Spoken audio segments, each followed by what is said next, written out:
Je suis de nouveau écrasée, il faut que je remonte la caméra. On voit encore ce bouton qui est toujours présent. Ce que j'avais fait vraiment. Je filme toujours avec mon ancienne caméra. Je n'ai toujours pas reçu ma caméra qui est en réparation. 3 putains de semaines que j'attends. Je n'ai plus de patience. J'en peux plus. Bonjour la jeunesse, j'espère aujourd'hui que tout va bien. Aujourd'hui je suis méga fière de moi, j'ai été hyper organisée, j'ai fait plein de choses aujourd'hui, je suis trop fière, j'ai trop réussi à gérer mon timing comme il fallait. Tu sais quand t'as une journée comme ça que t'as été hyper productif, j'aime cette productivité, je l'aime à mourir. La productivité et moi, nous sommes en couple. Ah, j'adore ça. J'ai fini ma vidéo sur la balance, je me suis maquillée, je me suis fait toute belle, je me suis préparée, je suis en train de préparer une vidéo, je suis en train d'en tourner une autre, je n'arrête pas, je suis rigoureuse. Bref, j'ai même pris note, les gars. Première fois de ma vie, je prends note. On va essayer de pas faire une intro trop longue comme d'habitude. Ça fait depuis pas mal de temps que j'ai commencé sur YouTube. Ça fait maintenant 2 ans. 2 ans, c'est pas beaucoup et à la fois c'est énorme. Et je suis assez contente des résultats au bout de 2 ans. J'avais décidé qu'au bout de 2 ans, j'arriverai à 100 000 abonnés. J'espère que d'ici la fin de l'année, j'arriverai à 100 000 parce que ce serait trop bien. N'hésitez pas à partager ma vidéo tant que vous y êtes. Voilà. Quand j'ai commencé YouTube, j'aurais aimé avoir quelqu'un qui me donne des conseils par rapport à ça, quelqu'un qui me donne des vrais conseils par rapport à ça, on s'entend bien. En fait, quand tu commences sur YouTube, il y a très peu de gens qui font le même métier que toi. Moi ici, dans mon cas, j'ai commencé YouTube toute seule et je suis une des seules dans mon entourage à faire des vidéos sur YouTube. J'ai jamais eu personne qui a pu me donner des conseils. J'en ai eu des conseils, mais via YouTube, et franchement, je trouvais que les conseils sur YouTube étaient un peu banals, quoi. C'était vraiment soyez vous-même, soyez un maximum vous-même. Ça, c'est vraiment important quand on fait des vidéos. Et ça me saoule en fait. Moi j'ai besoin de vrais conseils concrets. Donc c'est pour ça qu'aujourd'hui je vous fais une vidéo. À toi, petit jeune homme ou petite jeune femme qui veut faire des vidéos sur YouTube, cette vidéo est pour toi. Il y a énormément de personnes qui m'envoient des messages comme quoi elles voudraient commencer sur YouTube mais qu'elles osent pas, que ci, que là. Et je pense qu'il était temps que ces personnes écoutent ce genre de messages. Je fais une vidéo pour ça. J'espère qu'elle vous plaira. C'est parti. Je regarde dans mes notes.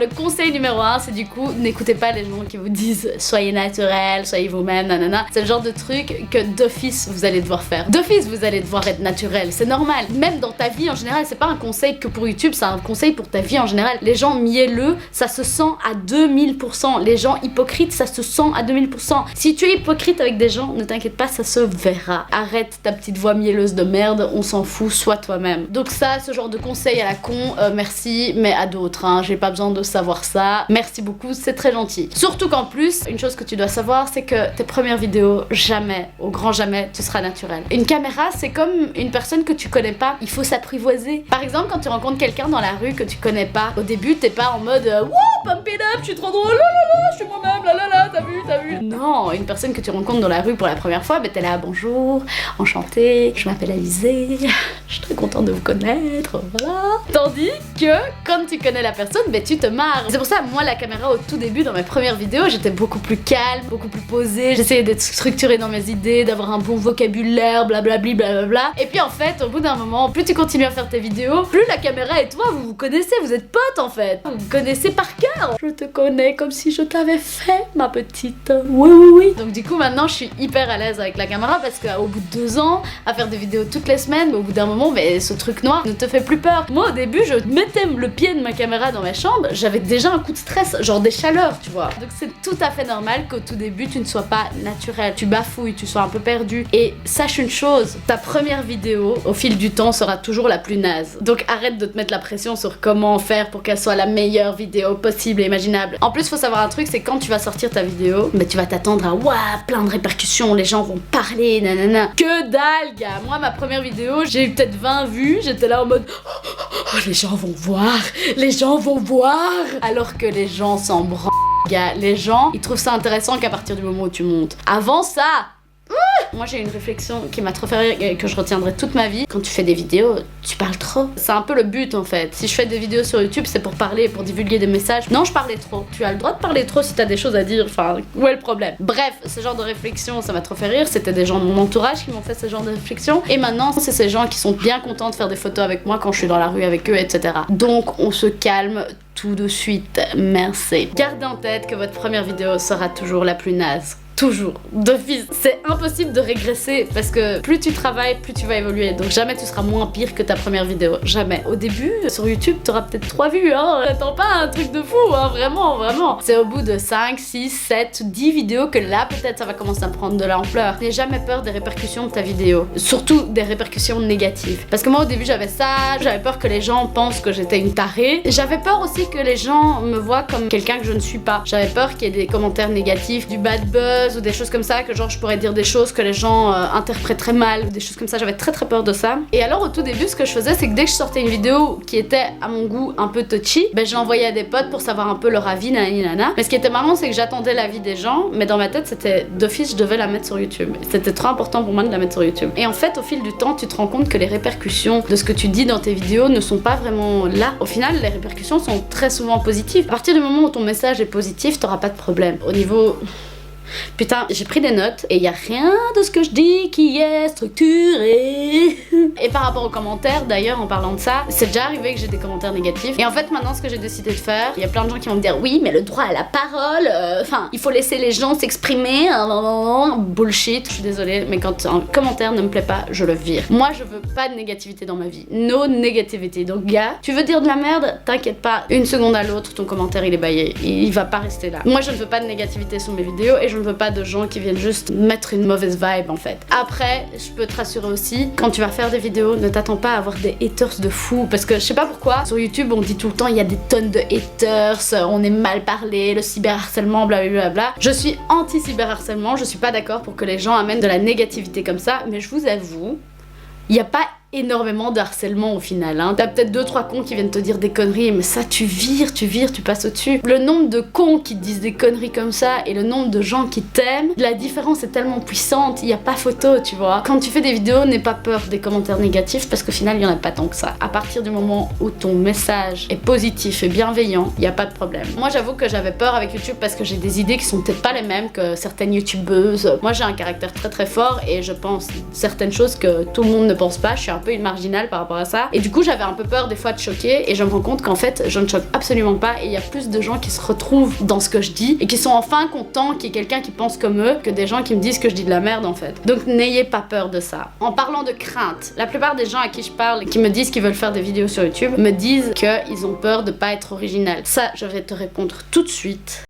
À partir du moment où tu es toi, où tu es une personne à part entière, tu as déjà ton originalité. Parce que personne ne va te ressembler dans tous les cas. À part si tu copies Cyprien et que tu fais tout comme lui, oui, là t'es pas original. À partir du moment où tu te mets devant une caméra et que tu racontes ta vie, tu vas d'office être original. Parce que tes histoires ne sont pas les mêmes que qui que ce soit, parce que ton look n'est pas le même que qui que ce soit, parce que ta façon de penser n'est pas la même que qui que ce soit. Donc il faut pas s'inquiéter de ça. Tu seras toujours original parce que tu es une personne à part entière et tu seras toujours différente de n'importe qui. Si t'as des potes, si t'as des gens avec qui tu t'entends bien, c'est déjà parce que tu as quelque chose que tu peux apporter. Donc tu peux les apporter par vidéo aussi. Retiens ça. Attends, je vais noter ce que j'ai déjà dit parce que ça devient le bordel ici. Un truc que je peux rajouter par rapport au fait de se lancer sur YouTube, c'est qu'il faut arrêter de réfléchir. Quand tu réfléchis trop, tu ne fais rien. Il y a un moment, faut s'arrêter de réfléchir. Tu poses ta caméra, tu la mets dans ta chambre et tu parles. Après, tu choisis ou non de monter ou non. Tu choisis ou non de la poster, mais fais-le. À partir du moment où tu tournes une vidéo, elle sera pas encore sur YouTube, donc t'as encore le temps de savoir si tu la mets ou non. Il y a un moment, faut arrêter de réfléchir. Ton contenu, comme je t'ai dit, il sera jamais parfait dès le début. Ne t'attends pas à un truc de fou. Elles seront jamais mieux que les prochaines que tu sortiras, si tu en sors d'autres. Arrête de réfléchir. Et ça, c'est même dans tout. C'est pas que dans YouTube, c'est dans tout ce que tu fais. Parfois, il faut agir. Il faut arrêter de penser. Un autre conseil que je peux donner à partir du moment où tu commences à faire des vidéos sur YouTube, c'est possible qu'au bout de 3-4 vidéos, tu te dises putain, ça marche pas, ça me saoule, je perds beaucoup de temps là-dedans, je mets beaucoup d'énergie. Sache qu'il faut être patient. Il faut vraiment que tu dises chaque jour je continue, je continue, je continue. Au bout d'un moment, t'auras plus de vues dans une vidéo. Pourquoi? Les algorithmes, ton titre est accrocheur, ta miniature est accrocheuse. Au bout d'un moment, oui, ça va fonctionner, mais il faut être rigoureux pour ça. Si tu sors une vidéo et que ce sera ta seule vidéo, ne t'attends pas à avoir des millions de vues dessus, hein. Tu peux, si ton contenu est vraiment très original, c'est chaud pour que ta première vidéo fonctionne super bien. Donc vraiment, ne réfléchis pas trop pour ta première vidéo. Les gens regarderont ta première vidéo à partir du moment où tu auras quand même pas mal de followers et que les gens seront curieux de voir à quoi ressemblait ta première vidéo. Donc ne te mets pas de pression quand tu vas la commencer. Donc essaye quand même d'être rigoureux, essaye de au moins sortir quelques vidéos en un mois, essaye d'être patient, il faut que ça parle de toi petit à petit. D'ailleurs en parlant de ça, le bouche à oreille, pour moi ça a jamais marché. Quand j'ai commencé sur YouTube, évidemment, j'en ai parlé à tout mon entourage, j'ai dit ouais, je fais des vidéos, aidez-moi, partagez un max, ça a jamais fonctionné. Si ton titre est accrocheur et ta miniature vend du rêve, tu peux très vite monter. Je te conseille vraiment de regarder un tas de tutoriels sur Photoshop pour voir comment faire, etc. Les tutoriels YouTube, pour ça c'est la vie. Des tutoriels pour choisir la bonne caméra, des tutoriels pour comment monter tes vidéos, des tutoriels pour choisir le meilleur programme de montage vidéo, etc. Tout ça c'est important. Donc YouTube est ton meilleur ami, non seulement dans ton travail, mais aussi dans la réalisation de ton contenu. Donc vraiment, tuto YouTube, ta vie. Par rapport au montage, je te conseille d'essayer de faire un montage le plus qualitatif possible. Au final, c'est pas la vidéo que tu vas tourner qui va être importante, mais c'est plutôt le montage que tu vas en faire, parce que c'est à ce moment-là que ton contenu va être intéressant ou non. Si ton montage n'est pas travaillé, ta vidéo ne sera pas travaillée et du coup risque d'être lente, les gens risquent de se retirer très vite de ta vidéo. Bon, moi je sais que je fais beaucoup de cuts et c'est pas un exemple, je dis pas qu'il faut faire comme moi, mais c'est quand même bien de cutter les blancs, les choses comme ça, parce que ça crée un rythme et ça permet du coup de donner envie de regarder la vidéo. C'est comme mettre une musique en fond. Pour les musiques en fond, je te conseille de nouveau YouTube, ton meilleur ami. Musique copyright free, là t'en trouves plein sur YouTube, il y a vraiment moyen de trouver ton bonheur. Après, il existe aussi des plateformes où tu peux créer un abonnement et pouvoir avoir des musiques pour ta vidéo, mais bon, ça a un prix aussi. C'est déjà bien de commencer avec des musiques copyright free sur YouTube, ou comme ça t'es tranquille, tu dois pas dépenser full thune, parce que déjà tu vas dépenser de la thune sur ton matériel. Autant essayer de dépenser le moins de thune possible en montage. Essaye de faire en sorte que ton montage soit dynamique. Montage à fond. Il faut bosser sur le montage. Ça va te prendre un temps fou, et surtout au début parce que tu connais aucun raccourci, ça va te prendre vraiment du temps. Mais dis-toi que plus tu vas y bosser, plus tu vas évoluer, et encore plus tu iras vite pour faire des vidéos. Donc c'est aussi l'avantage. Au niveau montage, moi j'utilise DaVinci Resolve, qui est vraiment pas mal, et j'utilise un logiciel pour comprimer mes vidéos pour qu'une fois sur le montage ça lag pas. Pour ça, je mettrai le lien en barre d'infos d'un gars qui fait des tutoriels là-dessus, qui est trop fort, qui s'appelle Max Maximus. Moi il m'a tout appris. Ce gars est génial, et en plus il explique bien les choses, il fait des bons exemples et tout, moi j'adore. Par rapport au matériel vidéo, alors moi j'utilise une ring light, tu le vois dans mes yeux. Il y a beaucoup de gens qui me disent que j'ai des beaux yeux, mais c'est grâce à la ring light. En vrai ils sont pas si beaux, enfin si, un peu quand même. Bref, et puis après tu as la caméra. La caméra ici, je suis en train de filmer du coup avec ma vieille caméra que j'avais achetée chez Cash Converter. C'était un magasin d'occasion. Tu peux très facilement trouver des caméras en occasion qui coûtent pas très cher. Celle-ci elle m'avait coûté 165 €. À l'époque j'étais pas très exigeante, donc je voulais juste un retour. Et c'est tout. Et du coup j'ai trouvé cette caméra qui est une caméra hybride, et qui est la SX60HS, qui m'a coûté 150 balles, vraiment que dalle. Pour ça il y a vraiment moyen de trouver des chouettes caméras pour pas trop cher. Demande ça pour ton anniversaire ou n'importe quoi. Oui, c'est un investissement YouTube. Avec 200 € tu peux déjà avoir un bon matos. Le micro c'est le Rode, celui-là il est trop bien, je le mettrai en barre d'infos. Mais j'ai déjà fait une vidéo sur mon matériel en plus, mais elle a pas beaucoup fonctionné. Donc maintenant que j'ai un peu plus d'abonnés, ça va mieux fonctionner, donc je le redis. Ça fait partie des meilleurs micros dans leur gamme. Ma ring light c'est mon pied, la caméra c'est tout ce que j'ai en fait. Et après entre temps j'ai changé de caméra, j'ai acheté la Canon G7X qui est vraiment très très bien. Le son est pourri, enfin non il est pas pourri, il est bien, mais j'avoue que je préfère le son avec le micro Rode. Le seul truc c'est que tu peux pas mettre de micro sur cette caméra parce que c'est une caméra pour vlogger. C'est un peu embêtant, et le focus parfois lag un peu, c'est un peu chiant. C'est une très très bonne caméra pour commencer, et elle coûte pas très cher pour faire des vidéos sur YouTube. Donc si t'as un peu plus de budget, moi je te conseille d'acheter la G7X, qui est la caméra vlog que tout le monde utilise. Perso, comme je deviens de plus en plus exigeante parce que j'évolue dans le domaine et j'ai envie que mon contenu soit de plus en plus pro, j'aimerais bien investir dans la Sony Alpha 6400. C'est un très petit appareil, c'est un hybride sur lequel tu peux mettre Putain, j'ai oublié le nom. C'est un hybride sur lequel tu peux mettre des objectifs.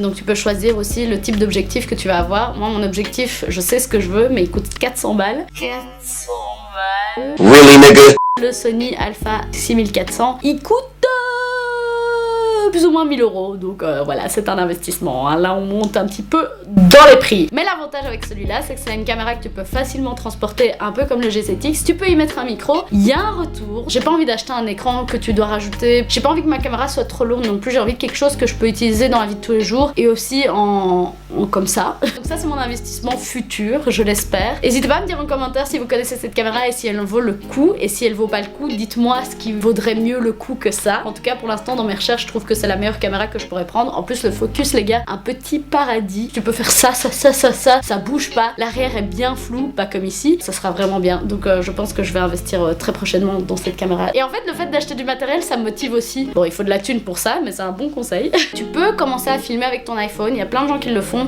mais fais en sorte d'avoir un bon son. Prends des micro-cravates, ou alors un micro que tu peux accrocher. Je sais pas trop comment ça fonctionne à ce niveau-là. Il y a beaucoup de mecs qui font plein de tutoriels là-dessus, donc n'hésite pas à aller voir. Mais en tout cas, le son est beaucoup plus important que l'image. l'image. Une vidéo dont le son est pas qualitatif, ça donne vraiment pas envie de regarder. D'ailleurs j'avais remarqué, j'avais vu une vidéo d'un gars, c'était un mec connu et le son était naze et je trouve que ça perd en crédibilité de dingue, donc faites attention avec ça. Ton image peut être un peu naze mais le son c'est trop important. Par rapport à la caméra, je te conseille donc d'aller vers des magasins d'occasion pour commencer. Essaye d'avoir au moins une caméra avec un retour, c'est quand même le mieux je trouve, et une caméra qui permettrait d'y accrocher un micro. Moi je trouve que c'est le meilleur moyen pour que comme ça t'aies quelque chose de pas trop gros où tu dois pas acheter trop d'accessoires etc, et à la fois d'avoir quelque chose de qualitatif. Moi j'en ai eu pour en tout 300 €. Donc j'ai envie de dire pour 300 € tu peux commencer à faire des vidéos, et quand je commence un truc en général j'essaye d'être rigoureuse, donc je savais que si j'investissais là-dedans c'était pour quelque chose de bien. Par rapport au site d'occasion, il y a un site qui est super bien qui s'appelle Back Market, et là tu peux trouver des caméras pour que dalle. Un autre conseil pour les personnes qui arrivent à la monétisation, donc ça veut dire qu'ils sont arrivés à plus de 4000 heures de vues et 1000 abonnés, je crois que c'est un truc comme ça. Moi je déconseille de demander la monétisation trop vite. Quand tu commences sur YouTube, la monétisation, tu gagnes des cacahuètes quoi. Et ce qui est dangereux, c'est qu'à partir du moment où tu demandes la monétisation sur YouTube, t'es considéré comme un indépendant. Donc c'est pour ça que c'est très important de demander la monétisation à partir du moment où tu reçois suffisamment pour que tu puisses payer toutes ces choses en tant qu'indépendant. Parce que moi le truc c'est que j'ai demandé la monétisation trop tôt. Heureusement j'étais indépendant complémentaire, donc j'avais pas énormément de frais en tant qu'indépendant, mais au début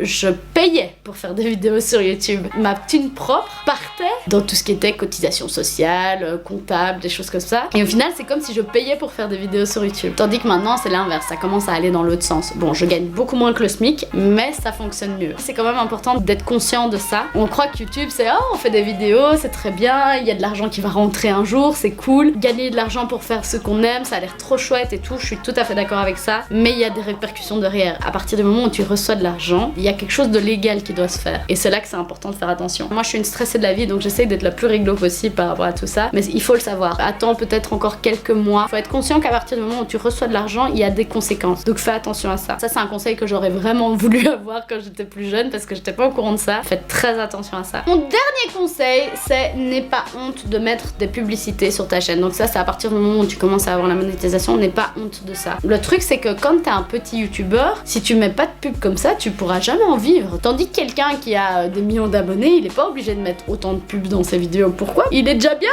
avec ce qu'il a, il a même pas besoin de mettre des pubs, il a des partenariats, il a plein de choses. J'ai pas honte de mettre des publicités, et tu dois pas honte de le faire parce que c'est ton gagne-pain, c'est ce qui te permet de vivre. Tout travail mérite salaire et c'est ce que tu mérites. Donc pour moi c'est tout à fait normal. Après, je me suis rendu compte que les abonnés étaient très compréhensifs par rapport à ça. J'ai jamais ou très peu eu des plaintes par rapport à ça. Pour ça je vous en remercie, je vous remercie d'être tolérant, et donc voilà. J'en ai fini pour mes petits conseils, cette vidéo va durer encore 15 000 ans, je suis désolée, je parle trop, comme diraient les personnes qui ne croyaient pas en moi au début. J'espère que cette vidéo vous a plu, j'espère qu'elle vous a bien informé. Si vous avez d'autres questions, n'hésitez pas à les dire en commentaire et j'essaierai d'y répondre, parce que je comprends à quel point des fois on se pose des questions par rapport à ça, et j'aurais aimé avoir quelqu'un au début qui m'aiguillerait par rapport à tout ce monde là qu'on ne connaît pas trop. J'espère vous avoir éclairé, si c'est le cas j'en suis très contente. J'espère que cette vidéo vous a plu, et de toute façon on se voit très bientôt pour une prochaine vidéo. Vous voyez comme je suis à l'aise avec la caméra maintenant, hein? Vous savez. Et puis après aussi tu sais très bien que quand tu fais une vidéo, avec le montage tu peux virer ce que tu veux, donc si tu trouves qu'il y a des choses que tu fais qui sont un peu malaisantes, tu peux les virer aussi, donc ça c'est aussi très très chouette. Quand tu fais une vidéo, n'aie pas peur de ce que tu dis, parce que le montage est là pour récupérer les choses après. Voilà. La bise mon poulet.